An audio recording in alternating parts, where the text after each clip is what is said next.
Сәлем достар, сіздермен жан-жақтар арнасы.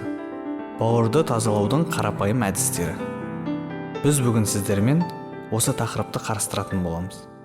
Ал кеттік. Адам ағзасының қалыпты жұмысы үшін бауырдың сау болуы аса маңызды. Өйткені бауыр қанды тазартады, ал таза қан денсаулықтың кепілі. Қаны таза адам әрқашанда сергек жүреді, оның күш-қуаты мол. Ал қаны таза емес адамның иммунитеті төмен, әлжуаз, үнемі шаршап жүреді, басы жиі ауырады, ұйқысыздық мазалайды. Қан айналымы кезінде қан бауырдан өтіп, онда зиянды заттар сезіледі. Осы заттар, егер денсаулық жақсы, зат алмасуы қалыпты болса, табиғи жолмен сыртқа шығарылады. Ал егер бауыр әлсіресе, онда сүзілген зиянды заттардан бауырда және өт қабында, өттің өзінде тас түзілуі мүмкін. Бауыр ластануын көрсететін негізгі белгілері мынандай: бас себепсіз жиі ауырады, оң жақ қабырға астынан ауырсыну сезіледі, іші жиі қатады, терісі сарғыш немесе жер түстес бола бастайды, тіл үстіне қақ тұрады. Сондай-ақ көз қарашығының айналасы сарғыш тартады. Кейде жүрек айнып, адамның құсқысы келеді. Жиі кекіру, іш кебуі, ауыздан темір иісін немесе ащы дәм сезінуде бауырдағы қалыпсыздықтан хабар береді. Бауыр таза емес адам тез шаршайды. Көңіл күйі үнемі төмен тартып тұрады. Адам ашуланшақ, ұстамсыз болып кетеді. Міне, осы аталған белгілердің қай-қайсысы білінсе де дәрігерге көрініп, тексерілген абзал. Әсіресе мұның бірнешеуі қатар мазаласа, дәрігерге көрінуді кешіктірмеу керек. Дәрігер тиісті диагнозды қояды, ем тағайындайды.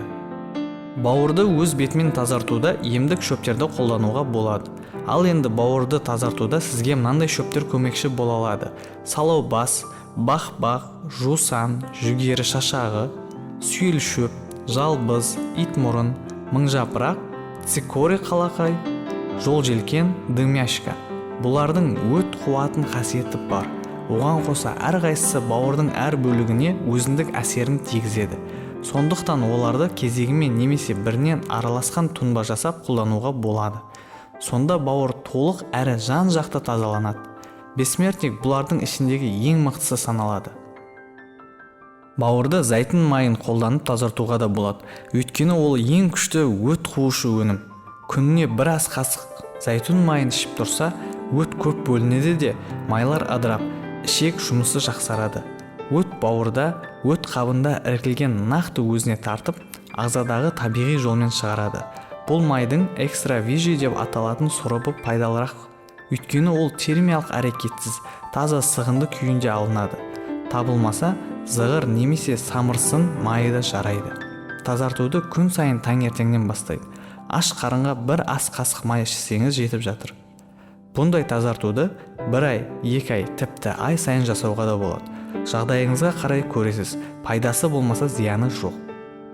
Егер бауырыңыз ластанған болса, жоғарыда аталған тәсілдерді дұрыс қолданып, оны тазартсаңыз, онда сізде мынандай өзгерістер пайда болады. Денсаулығыңыз жақсарғанын сезінесіз. Қан тазарғасын, ағзаның барлық жұмысы жақсарады.